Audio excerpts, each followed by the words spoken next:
Students, आज हम आपका न्यू चैप्टर स्टार्ट कर रहे हैं आर क्लाइमेट, मतलब कि हमारी जलवायु। The earth is our home planet. आप सभी को पता है कि हमारा होम प्लेनेट क्या है, earth. Not all parts of the earth experience the same weather condition. और सभी जो पार्ट्स हैं अर्थ पर, उनका वेदर जो है एक जैसा नहीं है, मौसम एक जैसा नहीं है। The long term weather condition of an average of 30 to 35 years of an area are called its climate। एक वेदर का कंडीशन, मौसम का एक कंडीशन जो कि लगभग 30 से 35 साल तक एक जगह पर एक जैसा रहता है, वो वहाँ की जलवायु कहलाता है। ठीक है, जब एक ही तरह का मौसम एक जगह पर 30 से 35 साल तक स्टे करता है, इतने लंबे टाइम तक रहता है, तो वो वहाँ का क्या बन जाता है, क्लाइमेट बन जाता है। Sometimes we see cloudy, rainy and sunny days. कई बार हम देखते हैं कि बादल होते हैं, बारिश होती है और धूप निकली हुई होती है। ठीक है, इस तरह के डेज को हम एक्सपीरियंस करते हैं ना। The climate condition of various area can be differ from place to place. और जो जलवायु है वो हर जगह डिफरेंट होती है, अलग होती है वहाँ पे जगह के हिसाब से, मतलब कि अलग अलग जगह पर अलग अलग जलवायु होती है। ठीक है, the climate of the Himalayan region is cold but the desert area experience hot temperature.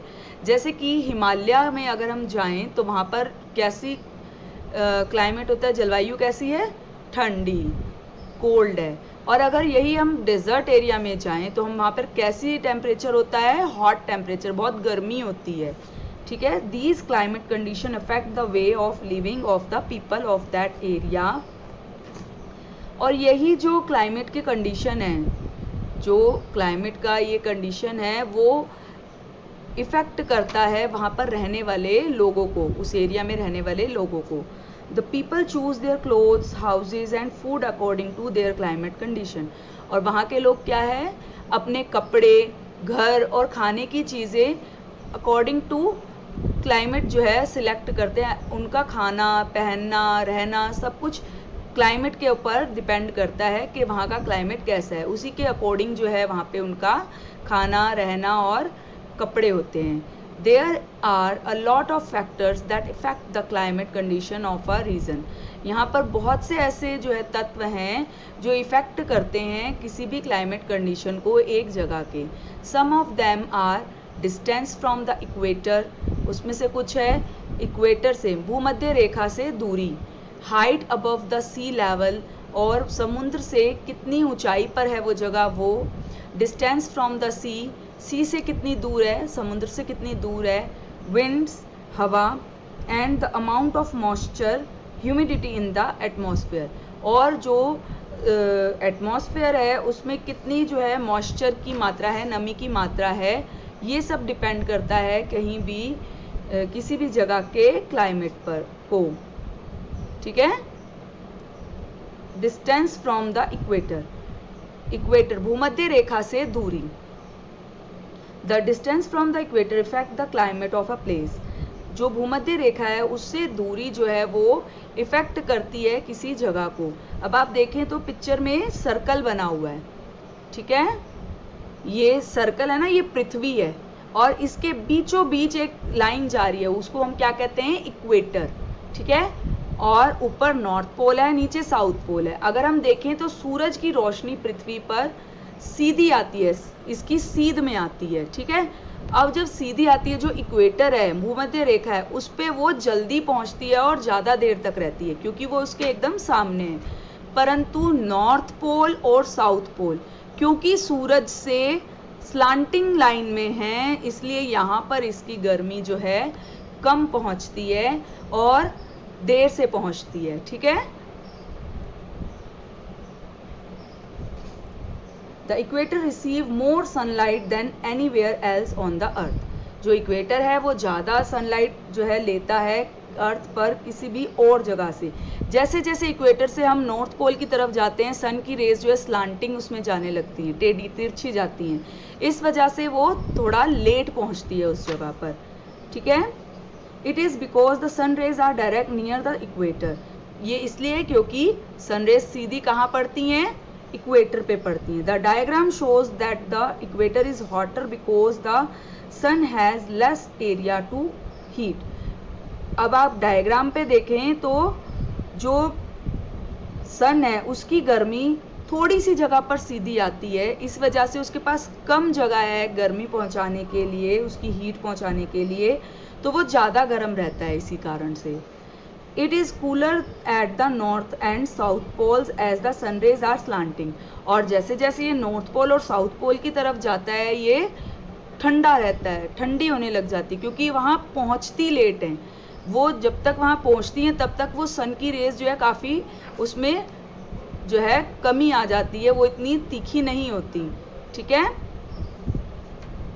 So it has huge area to heat up, और वहाँ पर एरिया भी इसीलिए बढ़ जाता है क्योंकि वो स्लांटिंग टेढ़ी तिरछी जाती हैं, और इक्वेटर पे वो सीधी आती हैं, इसीलिए वो जल्दी पहुँचती हैं और ज़्यादा जल्दी गर्म करती है।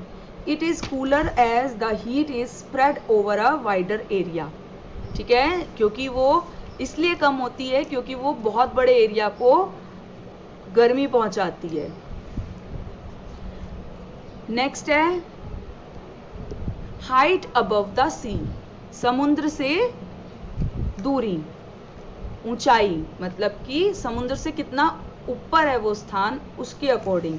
When we go to the high mountain, जब हम ऊपर पहाड़ों पर चढ़ते हैं ऊंचे ऊंचे, एयर बिकम थिनर, हवा जो है वो कम हो जाती है, and less competent to absorb and retain heat, और उसमें जो है वो सामर्थ्य कम हो जाता है सोखने का गर्मी को, जिससे कि गर्मी बनी रहे, ठीक है। वो हवा जो है गर्मी कम सोख पाती है। This is the reason temperature is relative low in comparison to the low lying area. और यही एक रीज़न है कि जो माउंटेन है वहाँ का टेम्परेचर अपेक्षाकृत कम होता है तुलना में कहाँ के, निचले इलाकों के, ठीक है। जैसे जैसे हम ऊपर चढ़ते हैं हवा जो है वो हल्की होती जाती है और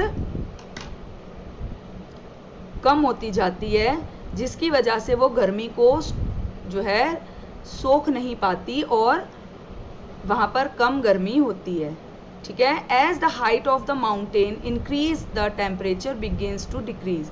जैसे जैसे हम माउंटेन पर ऊपर चढ़ते जाते हैं, इंक्रीज मतलब कि ऊपर चढ़ना, वैसे वैसे टेम्परेचर जो है वो डिक्रीज, डिक्रीज मतलब कम होना, कम होता रहता है। Hence the higher we go the cooler it is, और जैसे जितना ऊंचा हम जाते हैं उतनी ठंड वहाँ होने लगती है।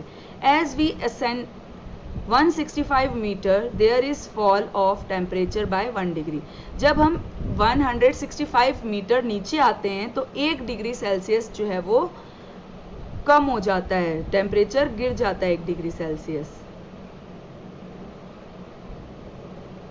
जब हम असेंड मतलब कि ऊपर जाते हैं, जितना हम ऊपर 1 डिग्री जो है कम हो जाता है, कब, जब हम 165 मीटर 165 मीटर ऊपर की ओर जाते हैं। This is the reason for the snow covered Himalayas in higher region, और यही वो रीजन है जिसकी वजह से हिमालय पे जो है जब हम ऊपर जितना ऊपर जाएंगे उतना ज़्यादा जो है बर्फ़ वहाँ पर कवर्ड होती है, ठीक है। आज के लिए बस इतना ही। इसके साथ मैं आपको इसके क्वेश्चन आंसर भेज रही हूँ जिसको आपने neat and clean note down करना है।